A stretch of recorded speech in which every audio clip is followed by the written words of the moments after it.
కాలమైన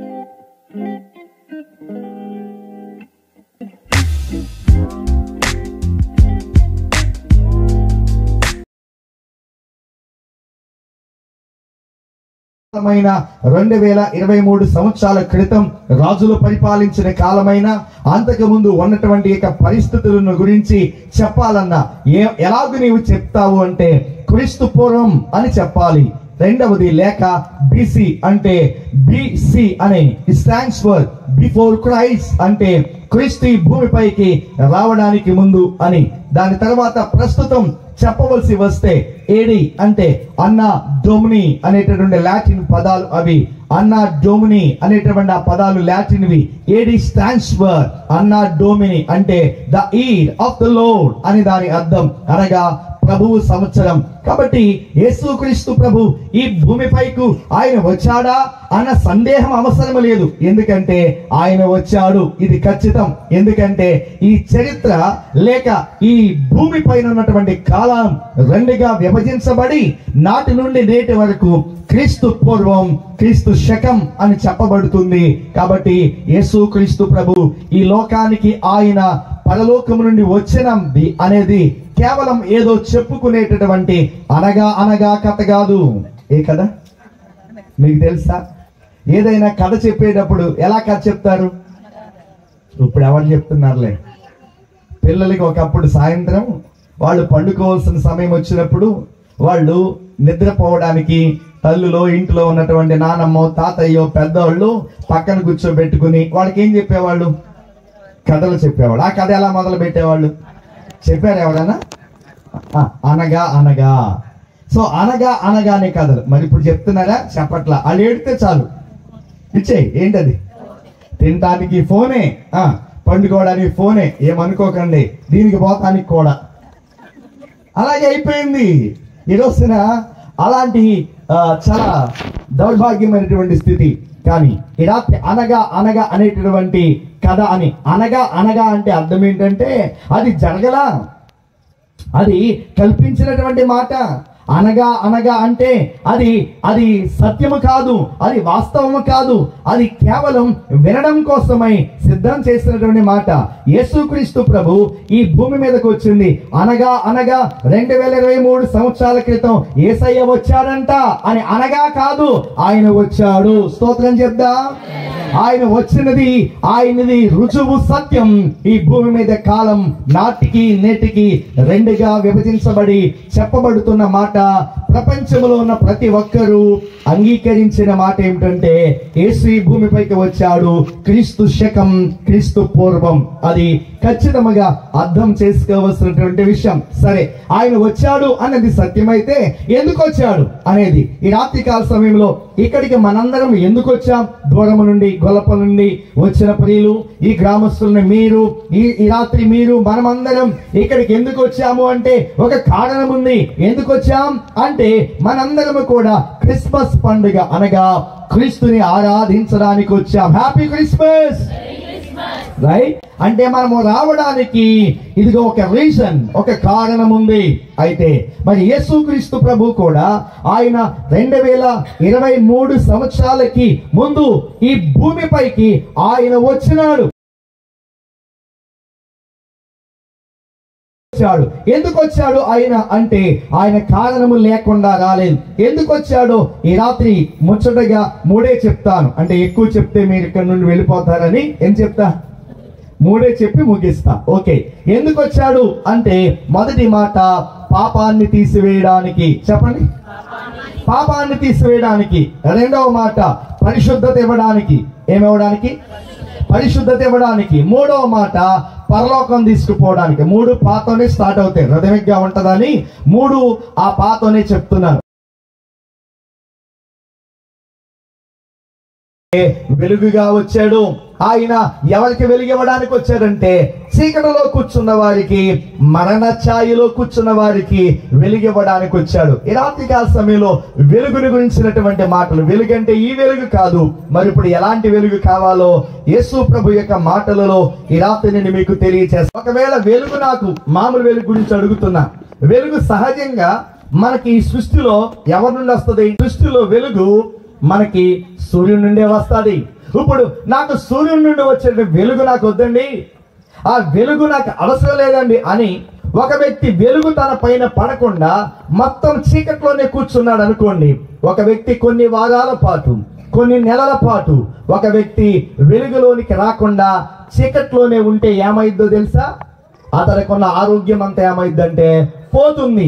ఎందుకంటే నీ యొక్క ఆరోగ్యం, నీవు ఆరోగ్యంగా బ్రతకాలి అంటే నీవు ఆ వెలుగుని ఏం చేయాలంటే స్వీకరించాలి. ఆ వెలుగును నీవు వద్దనుకుని సూర్యుని యొక్క వెలుగు పడకుండా నువ్వు గనక కొన్ని నెలల పాటు చీకట్లోనే కూర్చున్నావు అనుకో, నీ శరీరంలో ఉన్న ప్రతి అవయవము దాని యొక్క ఫంక్షనింగ్ అనేది ఏం చేస్తుందంటే పాడైపోతుంది. కాబట్టి నువ్వు ఆరోగ్యంగా ఉండడానికి వెలుగు అవసరం. వెలుగు మనకు లేకపోతే మనకే కాదు, ఈ భూమి మీద ఆ వెలుగు గనక లేకపోతే మనందరికీ తినడానికి ఏముండదంటే చెప్పండి, తిండి ఉండదు.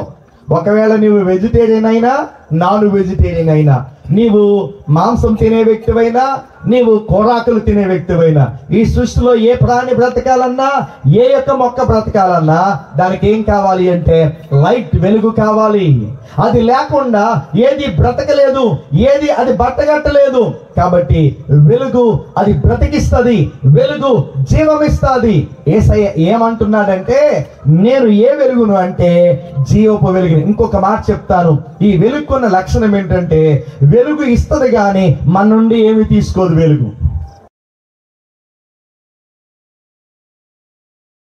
సైన్యాధిపతి ఉన్నాడు, కొద్దిమంది సైనికులు ఉన్నారు. చక్కగా ఆ పడవ వెళ్తున్నప్పుడు ఆ చిన్న పిల్లవాడు పడవలో చక్కగా ఆ నీళ్ళను చూసి ఆడుకుంటున్నాడు. ఆడుకోవటమే కాదు, చూసి పిల్లవాడు కదా ఆ నీళ్ళలో ఏం పెడుతున్నాడంటే వంగి. పిల్లలకి అలవాటు ఉంటాయి, నీళ్ళ దగ్గరికి వెళ్తేనేమో నీళ్ళలో పెడతారు. బస్సులో వెళ్తున్నప్పుడు చెప్పండి చేతులు ఏం పెడతారు? సో మా ఊర్లో చెరుకు నరుగుతా ఉన్నారు, స్కూల్ బస్సులు వస్తూ ఉంటాయి.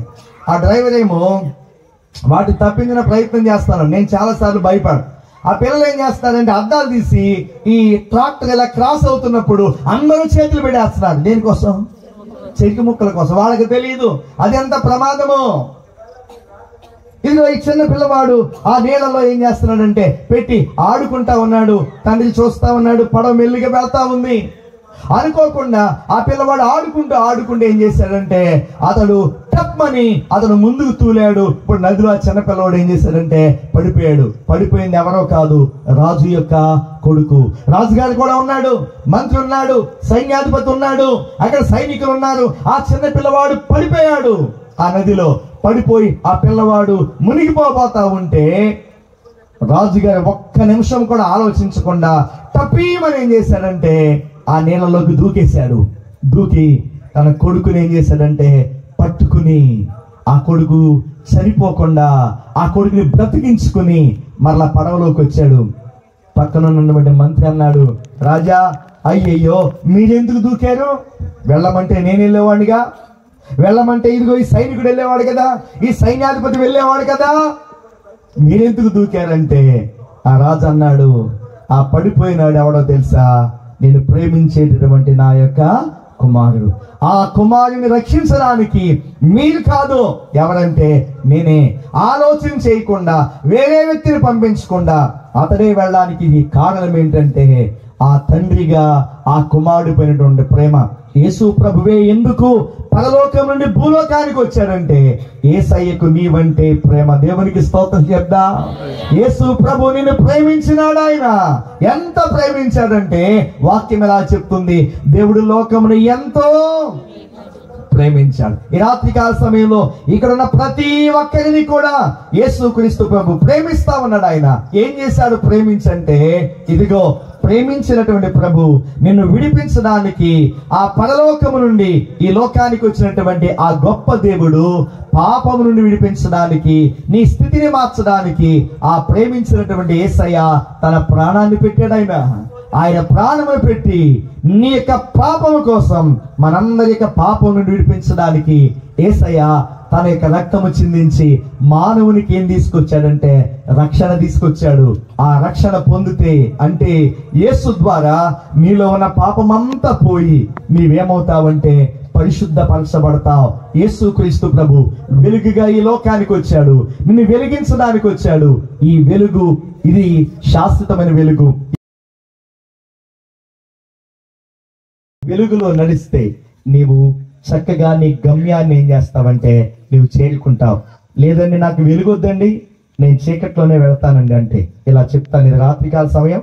ఇప్పుడు మనం వెళ్ళాలి అంటే అది మోటార్ బైక్ అయినా, ఒకవేళ కార్ అయినా, ఒకవేళ మరే వాహనమైనా, ఆఖరికి సైకిల్ మీద వెళ్తున్నా ఇప్పుడు అందరూ కూడా లైట్లు పోయిన వెంటనే ఒకటి చేస్తున్నారు, సెల్ ఫోన్ లైట్ పెట్టుకుని ఏదో ఒక లైట్, సరే నాకు ఏ లైట్ వద్దండి నేను అలాగే పోతాను అంటే పోవచ్చు. కానీ ఏ గోతులో పడతావో నీకు తెలియదు, దేన్ని గుద్దుతావో నీకు తెలియదు, ఆఖరికి నీవు బ్రతుకుంటావో లేదో కూడా తెలియదు.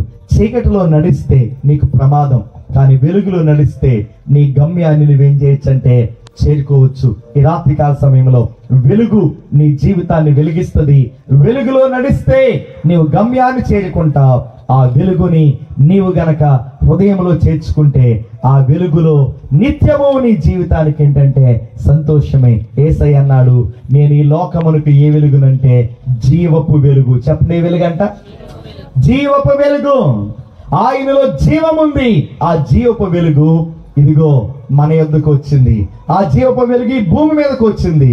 ఆకాశమును అందునున్న సమస్తమును, భూమిని అందున్న సమస్తాన్ని సృష్టించినటువంటి ఆ సృష్టికర్తను దేవుడు 2023 సంవత్సరాలకి క్రితం ఈ భూమి మీదకి వచ్చాడు. ఆయన వెలుగైనటువంటి దేవుడు అండి. ఇప్పుడు ఆ వెలుగుని మన హృదయాల్లో చేర్చుకుంటే నీ జీవితం క్షేమం.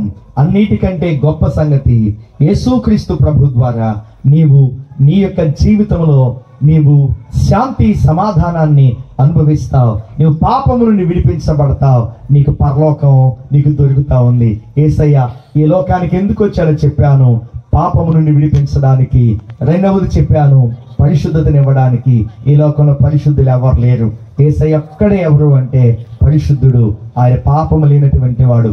మూడవది పరలోకాన్ని ఇవ్వడానికి వచ్చాడు. ఈ మాట చెప్పి ముగిస్తా.